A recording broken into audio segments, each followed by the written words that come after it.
नवरात्रि हिंदू धर्म का सबसे महत्वपूर्ण पर्व माना जाता है। 9 दिनों तक चलने वाले इस पावन पर्व में लोग माता रानी की भक्ति और आराधना में लीन रहते हैं। मान्यता है कि इन दिनों मां दुर्गा के 9 स्वरूप पृथ्वी पर विराजमान होकर भक्तों की मनोकामनाएं पूरी करते हैं। ऐसे में अगर कोई शिशु नवरात्रि के पावन दिनों में जन्म लेता है तो उसका जीवन भी माता रानी की विशेष कृपा से प्रभावित होता है। यही कारण है कि लोग अक्सर पूछते हैं, नवरात्रि में जन्मे बच्चे कैसे होते हैं और उनका भविष्य कैसा होता है। नवरात्रि में जन्मे बच्चों का स्वभाव और गुण। ज्योतिष शास्त्र के अनुसार नवरात्रि में जन्म लेने वाले बच्चे बेहद भाग्यशाली माने जाते हैं। इन बच्चों का स्वभाव हंसमुख होता है और ये जीवन में हमेशा सकारात्मक दृष्टिकोण अपनाते हैं।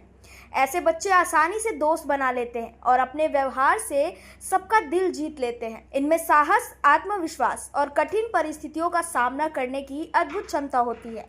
नवरात्रि में जन्मे बच्चे जीवन के हर क्षेत्र में परिश्रम और लगन से आगे बढ़ते हैं और सफलता अर्जित करते हैं। चूंकि नवरात्रि का वातावरण पूरी तरह से भक्ति और साधना से भरा होता है, इसलिए इस दौरान जन्मे बच्चों पर भी इसका प्रभाव पड़ता है। ऐसे बच्चे धार्मिक और आध्यात्मिक प्रवृत्ति के होते हैं।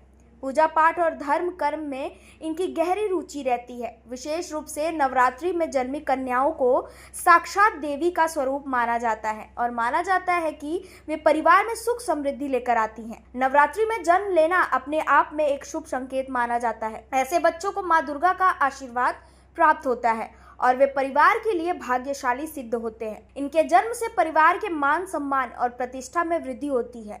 जीवन में कठिनाइयां आने पर भी मां की कृपा इन बच्चों को हमेशा आगे बढ़ने की प्रेरणा देती है। इन बच्चों का जन्म परिवार में सुख, शांति और समृद्धि लाता है। अक्सर देखा गया है कि नवरात्रि में जन्मे बच्चे बड़े होकर समाज में सम्मान पाते हैं और अपने परिजनों का नाम रोशन करते हैं। नवरात्रि देवी दुर्गा की आराधना का पर्व है और इस दौरान जन्म लेने वाला हर बच्चा माता रानी का विशेष आशीर्वाद प्राप्त करता है। ऐसे बच्चों का भविष्य उज्जवल, सफल और धार्मिक प्रवृत्ति से युक्त माना जाता है। वे अपने परिवार और समाज के लिए बहुत शुभ फलदायी सिद्ध होते हैं।